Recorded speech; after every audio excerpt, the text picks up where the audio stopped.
బైబిల్లో ఉన్న ప్రతిదీ మనకు ఒక ప్రత్యేకమైన పాఠం చెబుతుంది. ఇవాళ మనం వినబోయేది ప్రవక్త యోనా గురించి. దేవుని ఆజ్ఞ, యోనా అవిధేయత, ఒక పెద్ద చేపలో గడిపిన 3 రోజులు మరియు దేవుని అపారమైన కరుణ, ఇవన్నీ ఈ వీడియోలో మనం చూడబోతున్నాం. ఇంకా ఎవరైనా సబ్స్క్రైబ్ చేయకపోతే ఇప్పుడే సబ్స్క్రైబ్ చేసుకుని పక్కనే ఉన్న బెల్ ఐకాన్ని ఆల్లో పెట్టుకోండి. ఒకరోజు దేవుడు యోనాతో ఇలా అన్నాడు, యోనా, నినివే పట్టణానికి వెళ్ళి అక్కడి ప్రజలకు నా మాటలు చెప్పు. వారి పాపం నా ముందుకు చేరింది. కాని యోనా భయపడ్డాడు.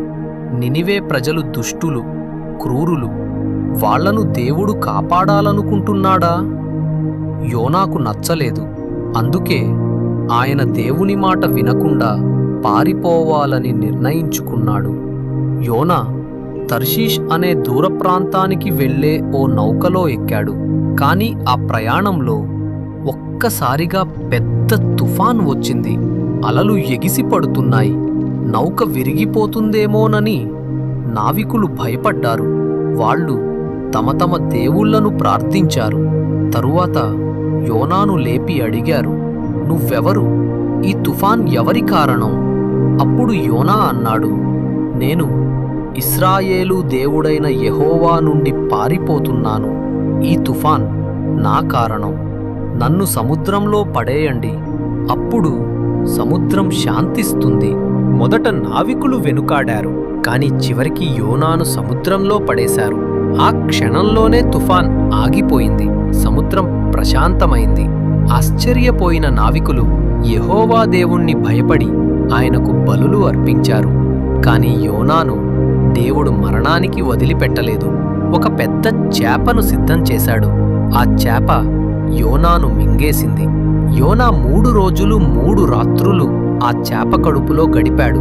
చీకటి, భయం, ఒంటరితనం మధ్య ఆయన దేవునికి ప్రార్థించాడు, ప్రభూ, నేను నీ ఆజ్ఞను అతిక్రమించాను.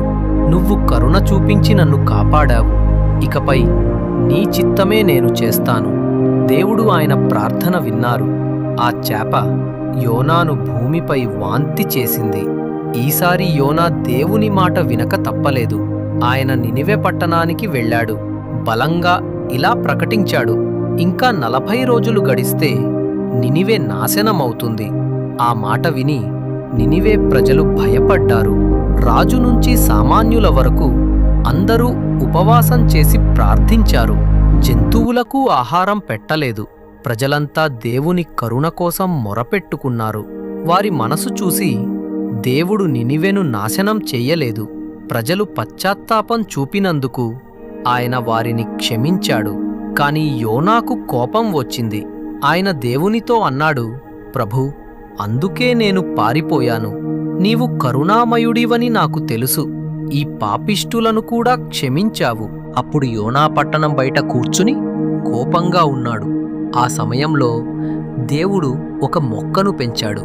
ఆ మొక్క యోనాకు నీడనిచ్చింది. మరుసటి రోజు ఆ మొక్క ఎండిపోయింది. యోనా దానికోసం బాధపడ్డాడు. అప్పుడు దేవుడు యోనాతో అన్నాడు, ఒక చిన్న మొక్క కోసం నువ్వు బాధపడితే లక్షల మంది ఉన్న నినివే పట్టణం కోసం నేను కరుణ చూపకూడదా? యోనా కథ మనకు గొప్ప పాఠం చెబుతుంది. దేవుని మాట ఎప్పుడూ వినాలి. ఆయన చిత్తం ఎప్పుడూ మనకంటే శ్రేష్టమైనది. దేవుడు అందరికీ కరుణ చూపించాలనుకుంటాడు. మనము ఆయన పిలుపు విన్నప్పుడు ఆలస్యం చెయ్యకుండా ఆయన మార్గంలో నడవాలి. ఇటువంటి మరిన్ని వీడియోస్ కోసం మా ఛానల్ని సబ్స్క్రైబ్ చేసుకోండి. అలాగే మీ ఫ్రెండ్స్ అండ్ ఫ్యామిలీ మెంబర్స్కి షేర్ చేయండి.